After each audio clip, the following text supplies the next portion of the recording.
Hello everybody, it's been a bit here since we've done a recording of this and actually progressed, but gonna be doing kind of a shorter recording on this one, but we're gonna see if we can get a bit of stuff done. I didn't realize we're on night 6 though. Thought we were on night like 4? Oh, and a quick recap before continuing on. The previous night, we had finished up doing the, I want to assume it's like a first part for the Nosferatu. I forget his name though. It's the grimy detective, and we had also met I don't know what kind of vampire he is, but a different kind of vampire who brought us to a church and wanted us to experience the, how'd you word it? The freezing effect of the priest. And now this is a new night after. So, let's continue on. Not long after you wake up tonight, Gregory knocks on the door of your apartment. Hey, I came to pick you up. Miss Langley wants to see you.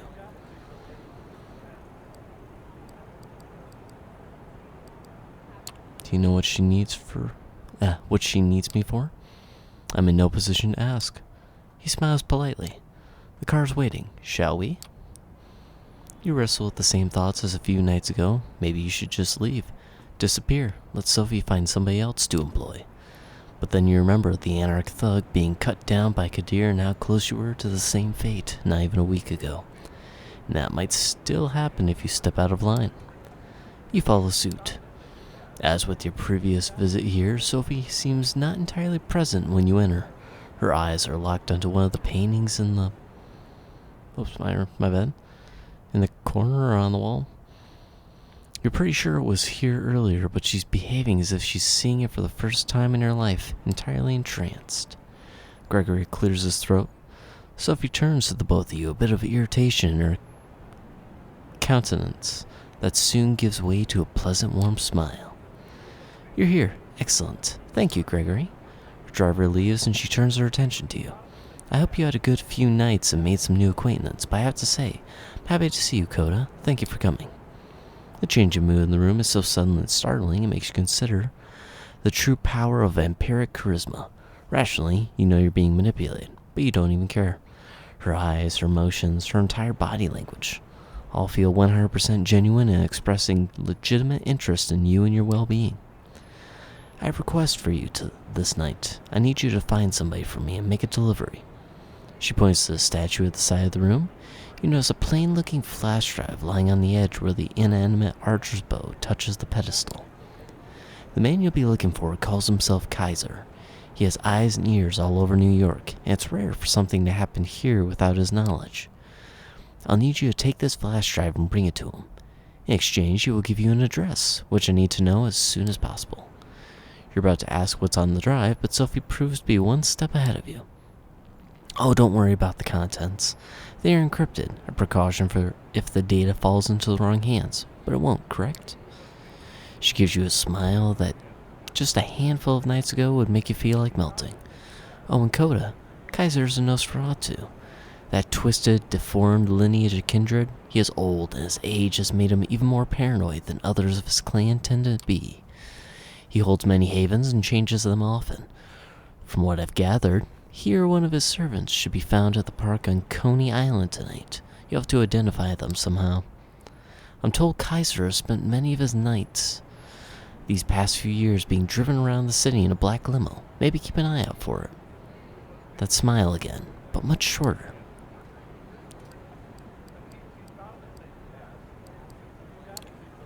Anything more you can tell me about Kaiser? He's been here a long time, about as long as I have. He got into a lot of trouble for exchanging information with both the Anarchs and the Camarilla in the past, but ultimately got off scot-free.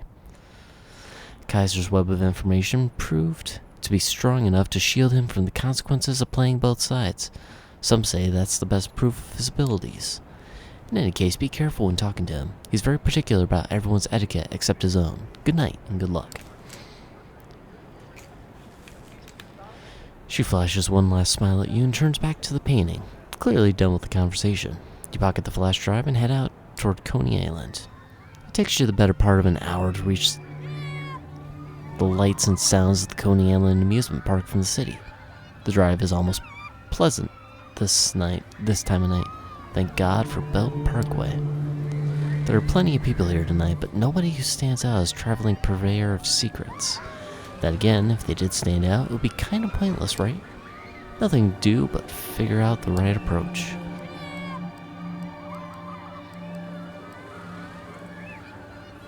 I don't think I really need to feed right now.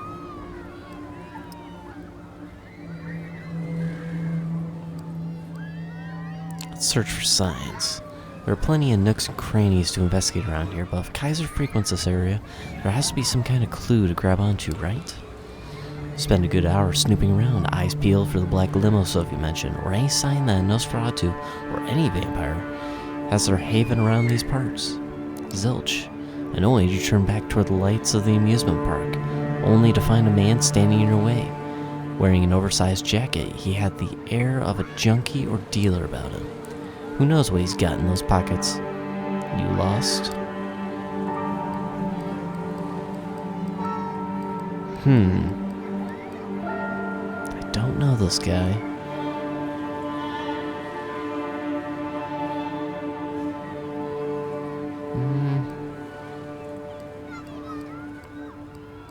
Not lost, just sightseeing. No, I'm not lost, just taking in the sights. Sure you are. He looks at you intently like he's trying to guess your real purpose here. Get out of here before I kick your ass.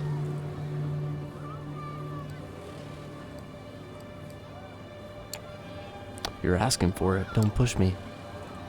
Look who's talking. He doesn't take that well. He reaches into his pocket, produces a gun, you rush him, bang.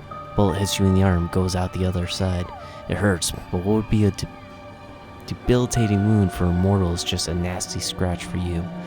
It takes a bit of brawling. The man's stronger than you'd expect, but using your powers, you're able to overcome him. With a few hits to the jaw, the man passes out from the pain. Searching him, you find a fancy phone that doesn't look like anything readily available on the market. The phone's locked, but a recent smudge on the screen gives you a rough idea what the combination might be. You get it right on the second try.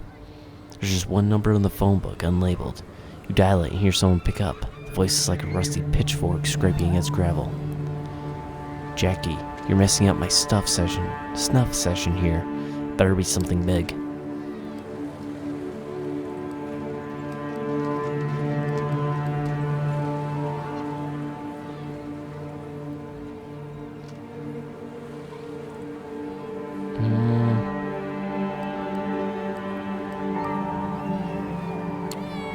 Hi, I have something for you from Sophie Langley. Care to come pick it up? Silence, not even a word, not even a sound. The call ends. You try calling again, but the number's blocked. Nothing to do but wait to see if he shows up. Not 15 minutes pass before a black limo stops near where you're waiting. One door opens an invitation. The inside of the limo used to be a luxury lounge, the kind with a stripper pole and a bar full of alcohol, but currently has none of that. Instead, there are monitors and consoles. There are dozens of displays, each one showing something different. Surveillance camera footage, stock market quotes, television news, emails, tweets, silent movies, lo-fi footage of a gory torture session. You wonder if the limo's owner can focus on anything while surrounded by all this visual noise and then realize there's nobody there. Or is there? A man blinks into existence on a leather-covered couch, attempting to maintain something that approximates a regal presence. You're 100% sure it's Kaiser. Surrounded by dimly lit computer screens, his features are even more ghastly than you imagined. All sharp angles, a twisted bone, mangled flesh, and crooked teeth. He bears them in an awful parody of a smile. Suddenly, somebody grabs you from behind, twists your arm, and pushes your head against the car's roof. I got them, boss. I have them. Nosferatu chuckles. Oh, Whoa. Yeah, he definitely is older, but very sleek. Oh, congratulations, dickweed. Could have done that before he gave away the fucking phone. Just let them go already. But, you going to make me repeat myself, you thick motherfucker? He lets go. You take a look at him. The man is confused and clearly hurting. He flashes you an angry stare but obeys his boss's orders to the letter. What are you What, are you waiting for a formal invitation? Get in the car. We have some talking to do. The doors close behind you. Whoa. That is fancy. So Langley, huh? I'm guessing you've got something for me then? You reluctantly pull the flash drive from your pocket and slowly pass it to Kaiser. He plugs into a USB port on the arm of the chair and displays the data on one of the screens that happen to be turned away from you. It takes him about a minute to access the data. Who do you people think I am? I saw this footage a week ago. He removes the flash drive and throws it back at you in disgust. Tell Sophie the deal's off. She wants her address, she can give me something else.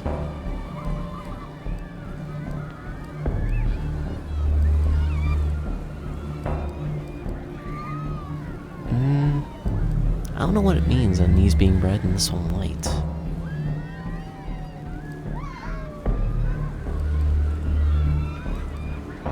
I guess try using presents? You take on the most persuasive voice and amicable stance you can in what basically constitutes the lair of a megalomaniacal monster.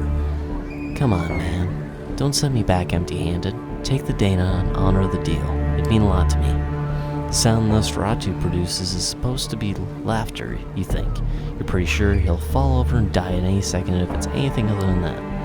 Ooh, look at me. I'm so pretty and well-spoken. I'm gonna feed you this bullshit and you're gonna cram it in and ask for seconds.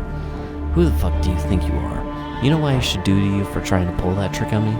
I should mutilate your face, rub sulfur into the wounds, rip your tongue out, and use it to stuff a fucking turkey. Only see, I'm in a gracious mood tonight. Plus, I hate turkeys. They disgust me. So I'm gonna give you a chance to make this little transgression up to me. I'll contact you. Maybe I'll even throw in that stupid address so Langley can shove it up her cunt. Jeez. But right now, unless you want me to get really pissed off, you'll show yourself out. You're pretty sure you're done here. You get out, close the door behind you, and the car immediately starts backing up. The opaque windows slide past you and soon the limo is on its way. Kaiser's lackey is nowhere to be seen, so you make your way to your car and drive back wondering what tomorrow brings.